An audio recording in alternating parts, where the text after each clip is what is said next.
All right, it's so wonderful to be with you. Cisco Walker, an evangelist here in the International District, and I have with me Brother Doug tonight. He's from New Life. He's a wonderful musician.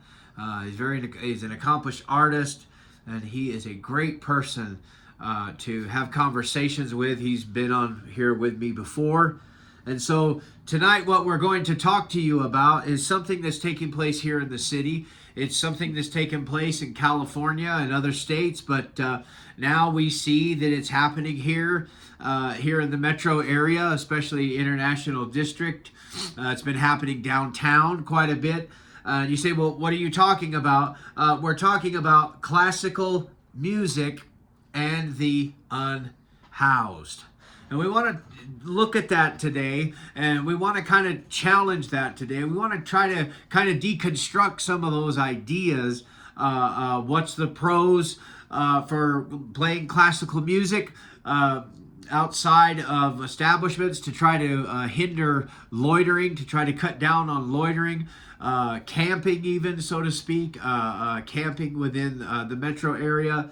And so, and then there's also some of the negative aspects that go along with the unhoused. And just even recently, the Circle K on Central and Wyoming is blaring classical music, and they're playing it as a deterrent. They're playing classical music as a repellent.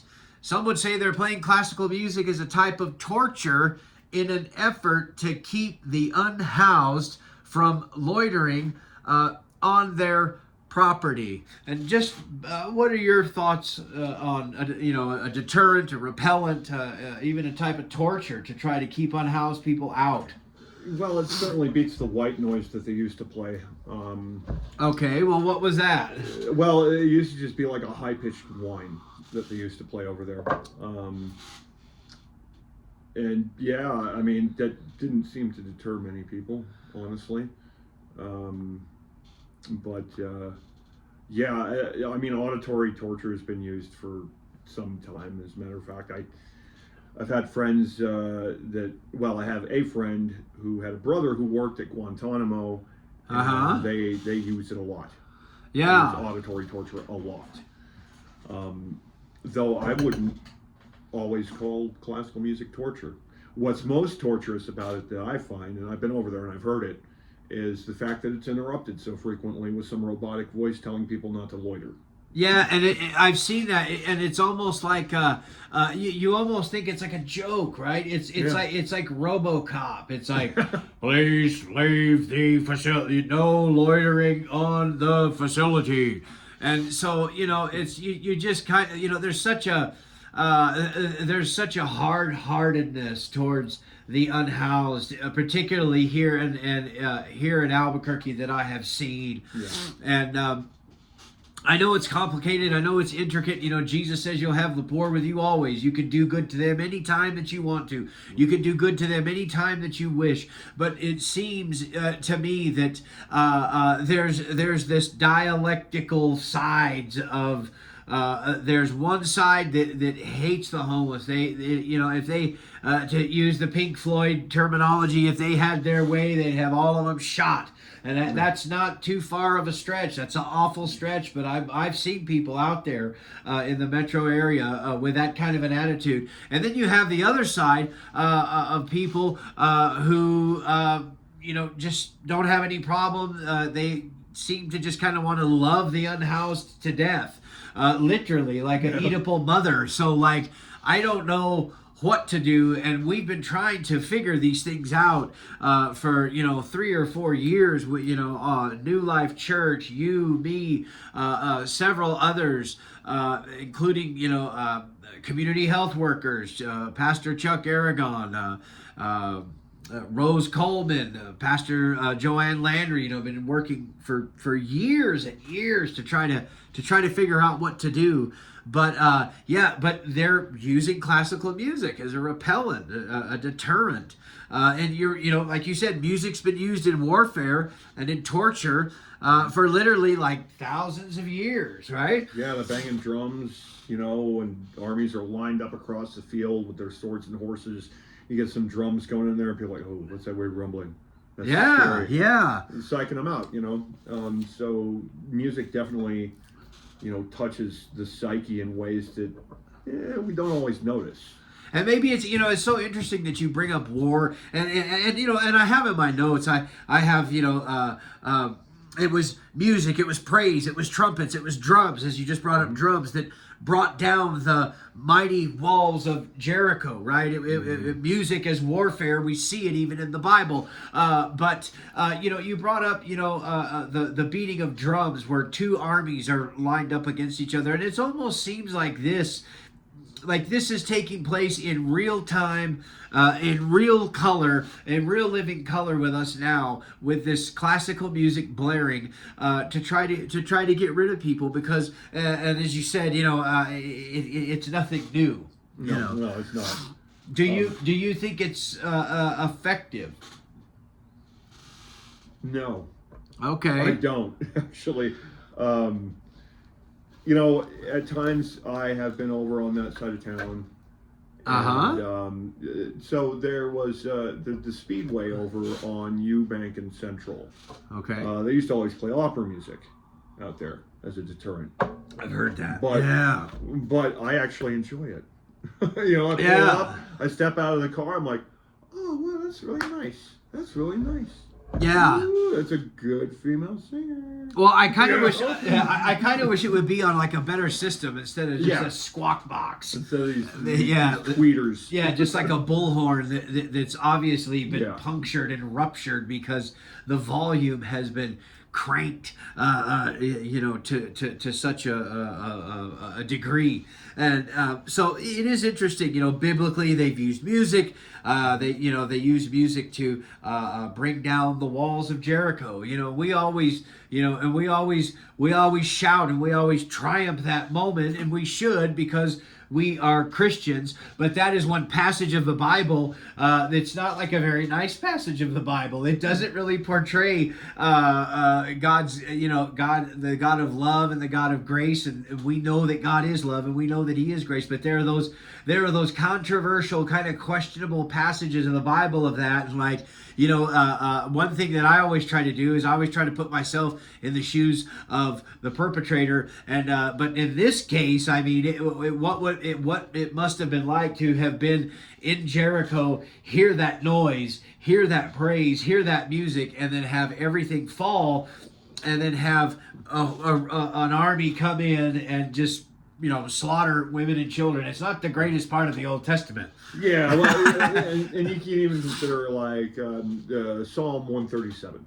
Okay, go ahead. Okay, so that's ever famously referenced by non-believers as horrifying morality in the Bible. Yeah. This is basically David going on about the sisters of Babel and how joyous is he who dashes their babies on rocks. Yeah, okay. Well, those passages are there. They are there. Yeah. They are there. And you know, a lot of times when I'm reading the Psalms, I'm like, David, you need to calm down. Yeah, like, yeah. You know, you're getting a bit too, you know, bloodthirsty. Yeah, and those are some of the passages of the Bible that they challenge us. But like, it's good that they challenge us, and we need to be, you know, reminded of those passages. You know, it's good to understand the context of it. Yeah, too. You do have to understand the context. We're talking in that case about David, who has been fighting wars like most of his life. And, you know, I mean, Sisters of Babel, what do we got here, you know? Yeah, because he was the warrior type of Christ. He was not happy with them, as he was not happy with any of his enemies. And God used David. Yeah, and he lamented about that a lot, and, you know, it's kind of like, it's kind of cringy at times. Yeah, it is cringy. And just as Samson was, you know, Samson's anointing, Samson's purpose was to kill Philistines. Yeah. He was an instrument of judgment, you know, and like, and you know, there's a lot of sophistication in that, right? There could be a lot of problems with that. That can be spun in a million different directions. Well, and the weird bent on that for where culture's concerned is, of course, the whole instance where he killed 1,000 men with a jawbone. Yeah, the jawbone. And then he decides to write a poem afterwards. Yeah, and that's part of that's part of the canon. That's part of the things that we study, and so we always as Christians and born again believers, we always have to be challenging ourselves with these things because they're there, they exist. They exist for a reason. You have to take the good with the bad, right? In anything, and that includes the canon of Scripture, the stories of the Bible, the pieces of the narrative, maybe pieces of Pauline letters or epistles that deal with correction, and in some cases even ostracization of people who are committing lewd and terrible, grievous acts of like sexual sin. Like you take this person, you cannot have fellowship with this person. Get them out of your church. I'm referencing 1 Corinthians 6 with the almost incestual relationship taking place, and Paul was like, you cannot countenance this. You've got to get rid of this. Yep. And so those are always difficult and challenging. But music in a sense contributed to the debauchery that took place with Aaron and the children of Israel and the golden calf. Right? Remember Moses said, "What is this sound of war in the camp?" And when we're not sure like what that sounded like or what that was, but we know that there was drunkenness. We know that there was sexual debauchery as the children of Israel danced and frolicked and fornicated around the image of the golden calf. And they were singing songs, they were playing instruments, and so Well, there's a rhythm to a lot of these. Yeah. Things. What do we do with those things, right? Yeah. Music, singing, playing instruments was and still is used to worship the God of the Bible.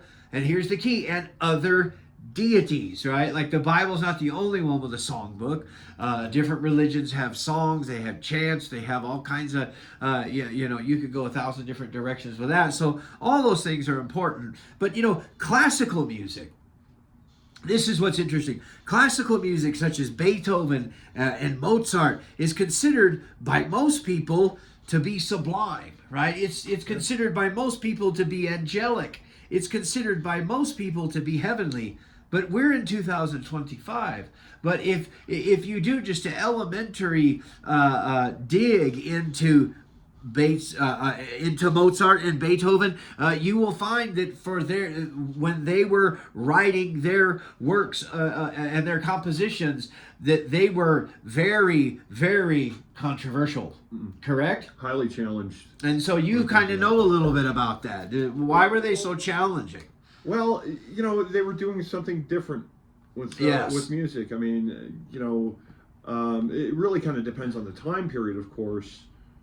But, you can even consider it along the lines of when rock music emerged. Yeah, okay.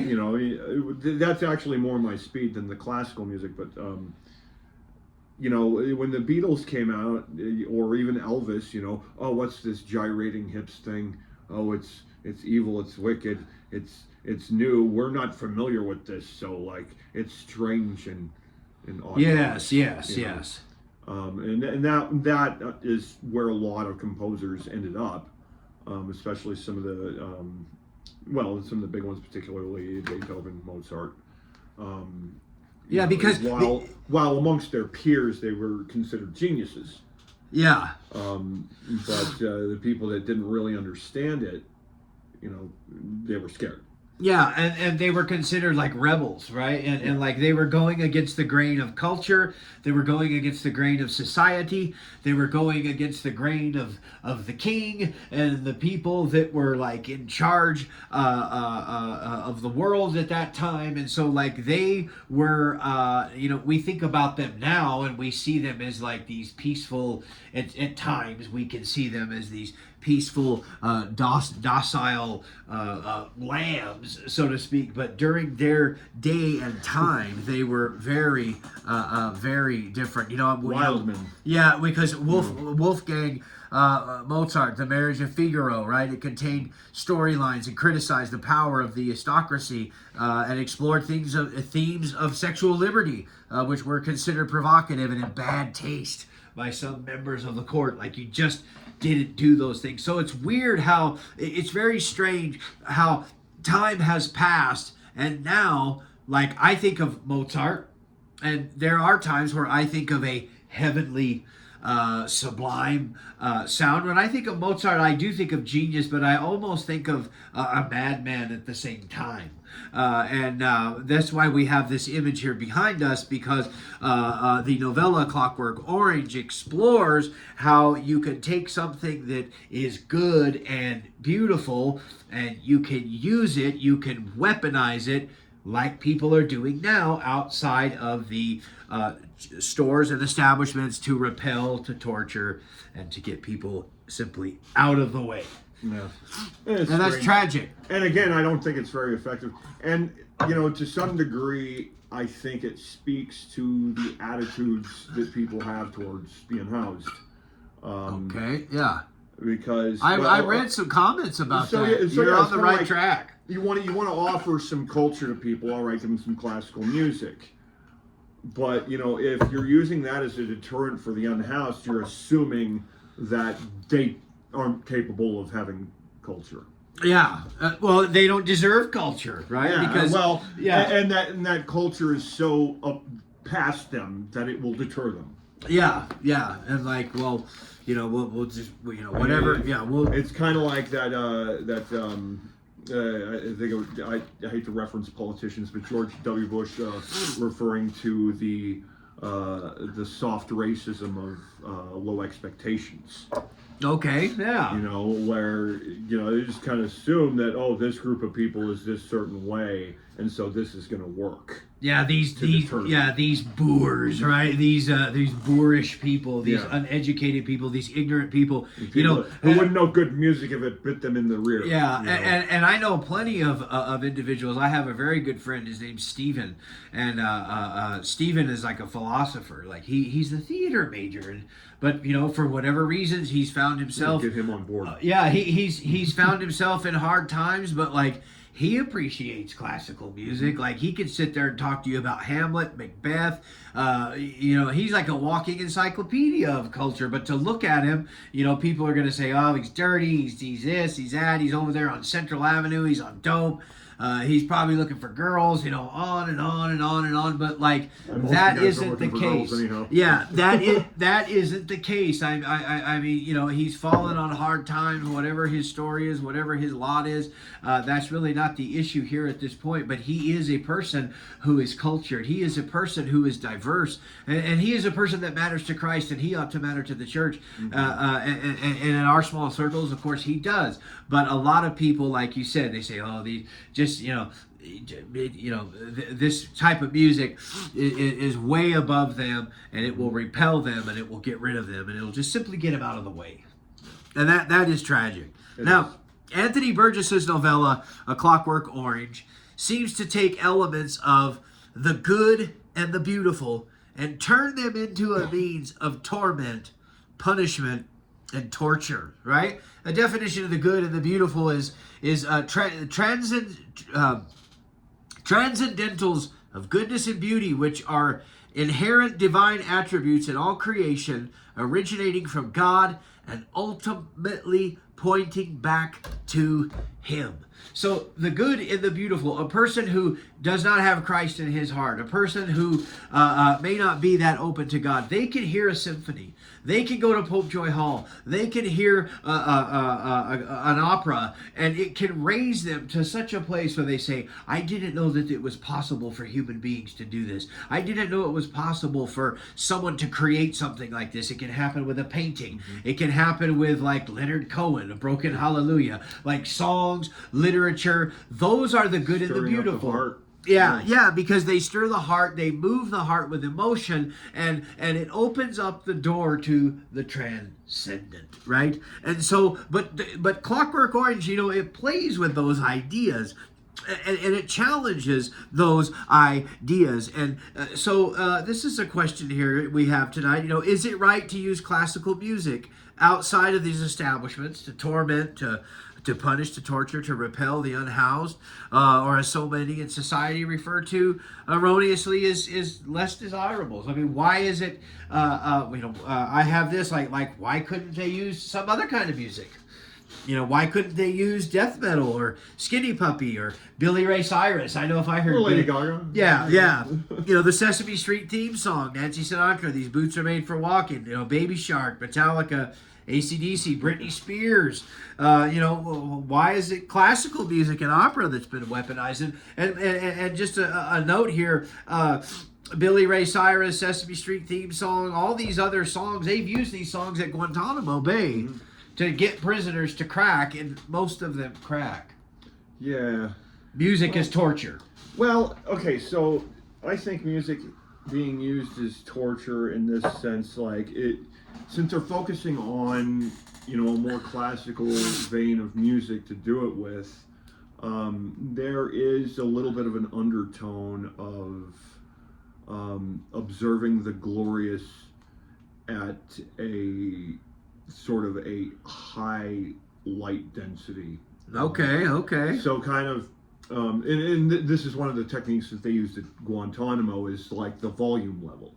Oh, so yes. It's kind of like, the sun is beautiful and it gives us light, but, if you stare into it, it's going to hurt. Yeah. Okay? If you get too close to something that's burning brightly, it's going to burn you. Yeah. If you're too close to something glorious, it's going to be painful. That's true. Yeah, I never thought about that. That's excellent. Yeah, well, I mean, it kind of comes to their own perspectives as well. I mean, honestly, it's kind of nice to pull up to a gas station and hear classical music playing. I'm not gonna lie, I enjoy it. Again, though, my big problem is the fact that they're interrupting it constantly with robo voices, and they're doing Vivaldi dirty on that. Yeah, RoboCop. Yeah, is that what you've heard Vivaldi? I've heard opera. Vivaldi. Yeah. And see, Mozart for me, particularly Mozart for me, I remember before I got saved, I tried to quit drinking for 6 months. I was on the California plan where I was just smoking pot. I wasn't drinking alcohol.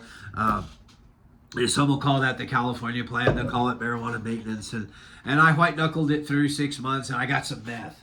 And I got some of that meth, and I was doing meth intravenously. I had been up for 3 days. I was living in the back of a coffee shop. I was painting these weird pictures. I went through this phase where I thought that I was like Jackson Pollock. So I was doing free action art, and I remember being up for 3 days on methamphetamine. I had Mozart blaring, and I was looking at the paintings on the wall, and the paintings were starting to move because of sleep-induced drug psychoses. And I remember that Mozart music, it began to torment me. Yeah. And there are people who will say, Reddit, Quora, some of these other little things on the internet where they've said that certain people that have schizophrenia, certain people that have mental illness, one thing we can't do is stigmatize people and say everybody has schizophrenia that's homeless, everybody has mental illness that's homeless. That's one part of the pendulum. The other part of the pendulum that people like to say is that they're all bums, they're lazy, they won't work, they just want to do dope, they like it out here, right? So those are the two polar opposites. But I remember being in that psychosis, hearing that music and seeing things move, and my mind starting to crack and come unraveled. And Mozart was the cherry on the top for me. Yeah. And I checked myself in the next morning into a mental health facility. But that doesn't happen good with catalyst, everybody. That doesn't happen to everybody who listens to classical music, though. True. It was Jordan Peterson had said concerning beauty. Yes. People hate things that are beautiful because it highlights what's ugly. Yeah, and he also says it's a judge. Yeah. Oh yeah, beauty is definitely a judge. There to scrutinize you. It displays to you everything that you aren't. And all that the potential that you could be. And all the potential you could be. It's I'm falling short now, and I'm reminded of it by this thing of absolute glory and beauty. Good. That's right. Mozart's music or something, and that can make people break down because you're being confronted with something It's beautiful. And especially probably when the mind is geared towards schizophrenia, hearing voices, and then you have something of that complexity, that something, a piece of music that's sophisticated, because those concertos and those operas, like they've been around for hundreds of years. Yeah, and every single bit of the piece is intentional. Yeah, Every exactly, single bit of it. And, exactly. Whew. Yeah. So if we get back to Anthony Burgess's, and we get back to a Clockwork Orange, and we've got Alex here on the back, and you say, well, what's happening here? A Clockwork Orange is a novella that's set in dystopian London, right? I believe it's London or England. It's set in a dystopian time period where there is a young man named Alex. He is a teenage criminal. He enjoys acts of violence. He enjoys rape. He enjoys torture. He's rebelling and he's fighting against the state. He's fighting against the establishment. He's doing all these things. But the interesting thing about Alex is that he loves classical music, right? Like that's so interesting that you say, well, how could a person that's doing all those horrible things, like how could they like classical music? Well, unfortunately, sadly, and tragically, and demonically, even there were Nazi soldiers that would do what they did and then come home at night and relax with cognac and classical music. So like it's yeah. Well, okay, so it kind of covers, and it may have actually even spawned from A Clockwork Orange. The trope of the villain, the arch villain, with culture. Oh yeah, like Simpsons explored that. Yeah, with Sideshow. Yeah, I mean not Sideshow Bob. Yeah. Sideshow Bob. Yeah, he was all about his culture, his literature, all that, but like. Very dark character. Yeah, sadist. Just wanted to murder a child. Yeah, but yeah, and you're right. Lecter, they've played with those ideas, right? Hannibal Lecter was, they show him in this cage, and what is he listening to? He's listening to classical music, and he's painting Clarice, holding a lamb, but he's eating people's organs, and he loves to. See blood and awful things like that. So that's very interesting, and there is that element of the Madonna Sodom. And I think that you see that in characters like Alex from A Clockwork Orange. You see that in characters like Lecter. You see that with the Nazi, some of the Nazis that would work in the concentration camps and then come home and have the cognac and the family around and put on, classical music, probably German classical music. You say, well, how come? Well, Dostoevsky explored the Madonna Sodom, and it's how you can have a sublime thought one moment, and then the next moment, your thought can be completely vulgar and base, and that shift can happen that quick. Mm. And I think that happens to not only Alex and some of these other examples, but I think that thought happens within our hearts as well. Even individuals who have been saved and, quote, washed in the blood of the Lamb, I think we still have those, because one of the mistakes that we make, and this is a mistake that we make with the Unhoused, is that we're very sophisticated.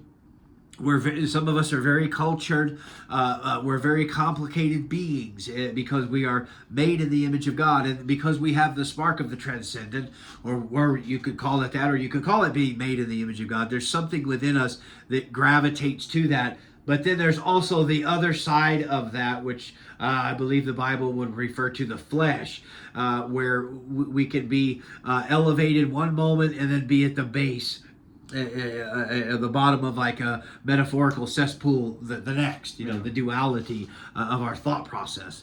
And so I think all those things are taking place. And of course, like, we don't put all that together when we just pull up to buy our cigarettes, or we pull up to buy a Gatorade at Circle K, and we hear that, but like all of those things are swirling around and they exist. Yeah. And that makes it even like really more interesting. But so Alex is stuck in a dystopian time. He commits horrible crimes. He commits murder. He commits rape. He's betrayed by his friends, right? He's betrayed by his little gang of droogs. And so he obviously goes to prison for these crimes that he has committed. But the state offers him a way out if he will go through the Ludovico technique. And it's a new process. It's something that they are experimenting with in order to keep people from acts of violence. They condition them, right? Wasn't it almost like a psychological condition? So when they have an angry thought, or they have a lustful thought, or they have anything contrary to what would be the good and the beautiful, so to speak, they begin to feel sick. Yep.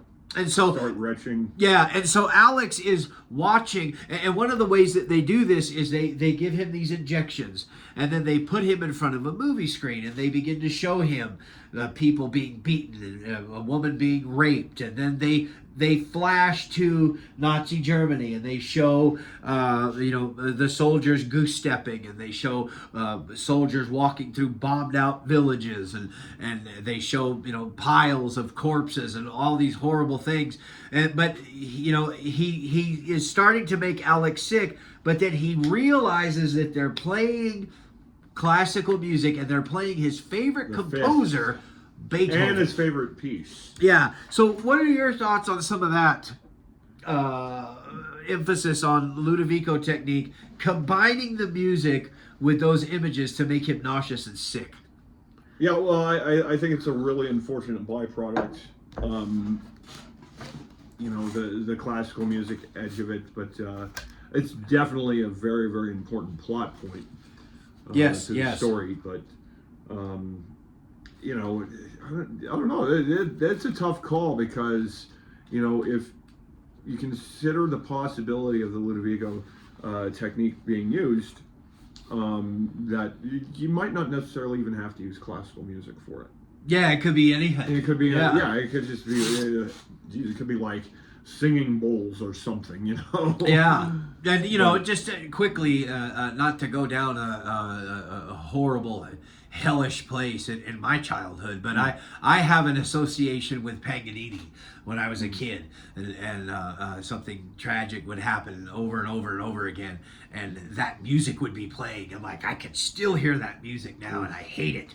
And it's bothered me for 40 years. So music is extremely powerful, and I'm not the only one. That's a general thing. There's millions and thousands of people. They might hear REO Speedwagon, and it takes them to the ultimate pit of hell. And someone would argue and say, well, anytime you hear REO Speedwagon, aren't you really in the metaphorical hell? That's debatable. but that's Arctic Monkeys for me. Yeah. Okay, sure.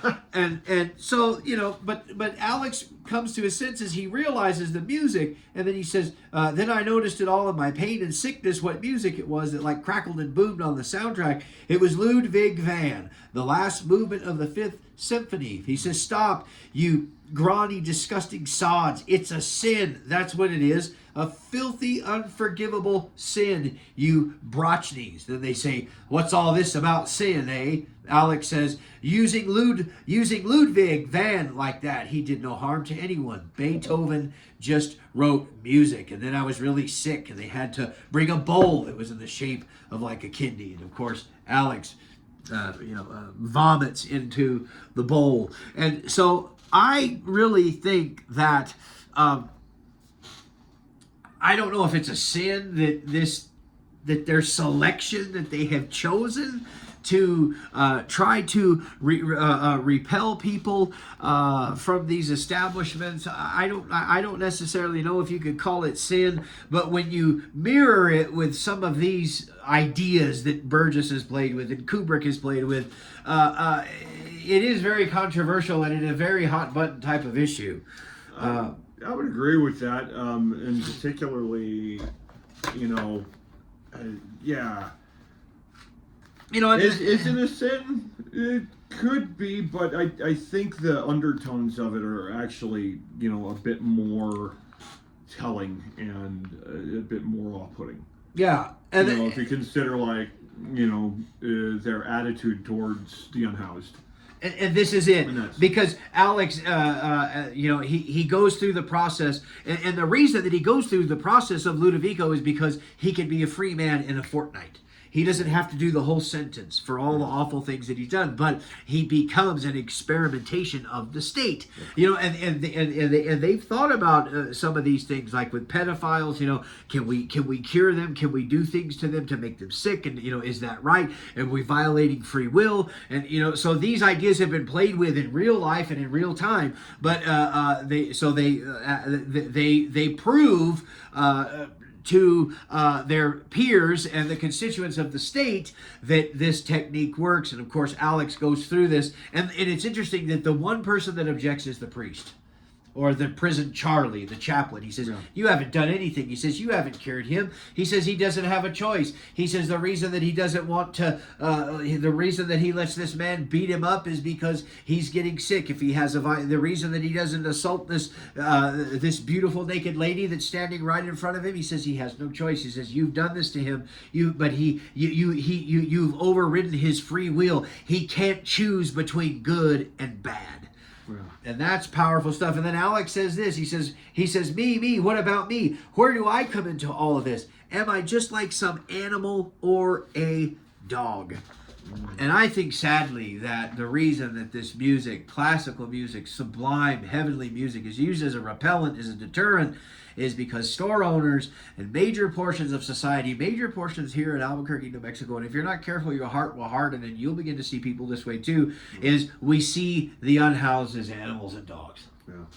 That's tragic. That is tragic. And, again, like just the implications of the practice itself. I mean, the practice itself doesn't actually seem so bad, but it's the assumptions that go along with the decision to do so.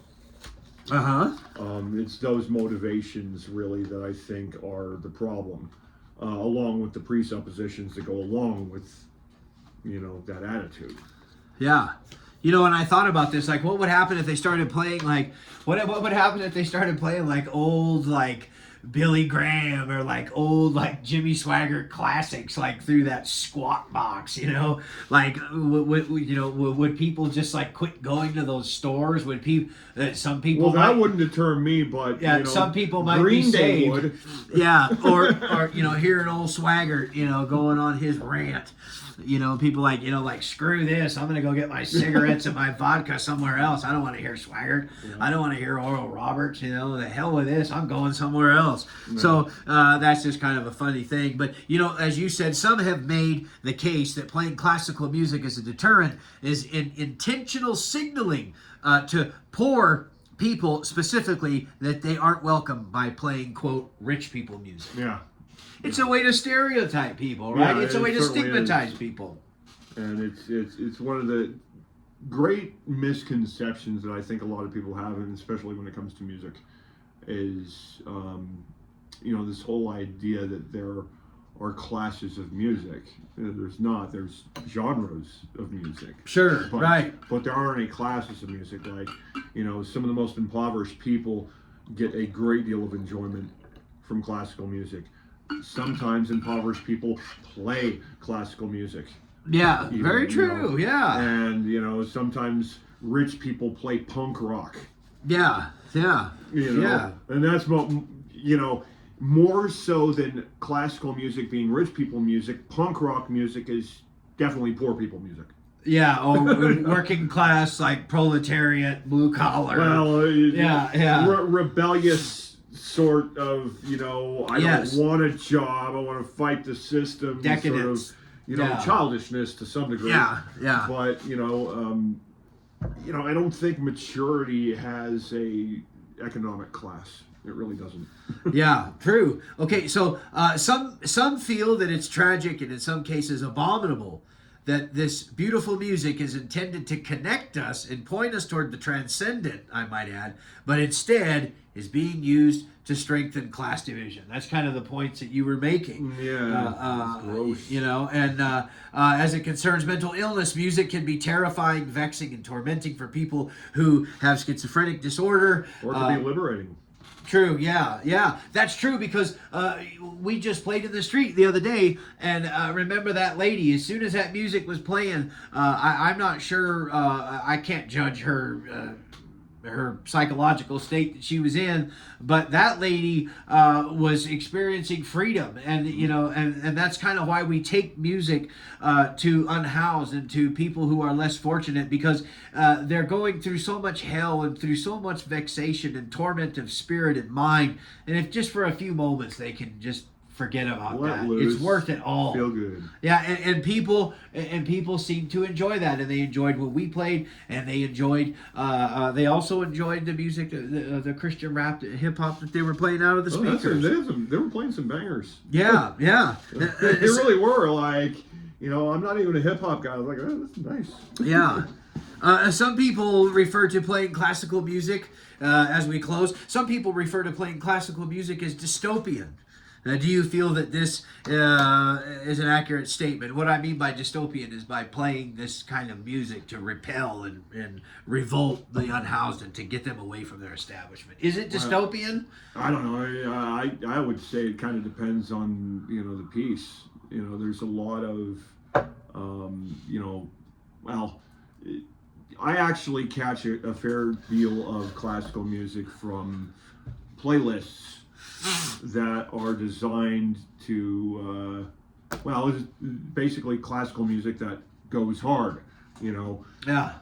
Yeah, it can get heavy, it can get dark, even Brooding. Yeah. Yeah, and if you're playing something like, say, Vivaldi's Spring out of Four Seasons, that's light areas.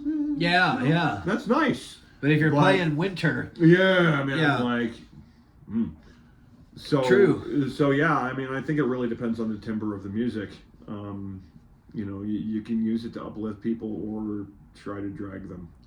Yeah, and hopefully, there's a lot of music is such a wonderful thing. Music is such a beautiful thing. And so all we were trying to do here tonight is just trying to get people to think about, like, what's really going on here? Like, what's really going on in this community? What's really going on in the International District war zone, meat grinder, however you want to put it? Because there are people out there that need help. There are people out there that need Christ. There are people out there that need resources, and we don't want to treat them like an animal or like a dog. And I want to thank you for talking about classical music in the Unhoused. We want to encourage every one of you to pick up a copy of A Clockwork Orange. God called us to worship the Lord with not only our heart, our soul, but with our mind. Think about these things and praise Jesus that we have free will to choose and make decisions. That's so important. And we thank you, and we hope that you've enjoyed this. God bless you. God bless you guys.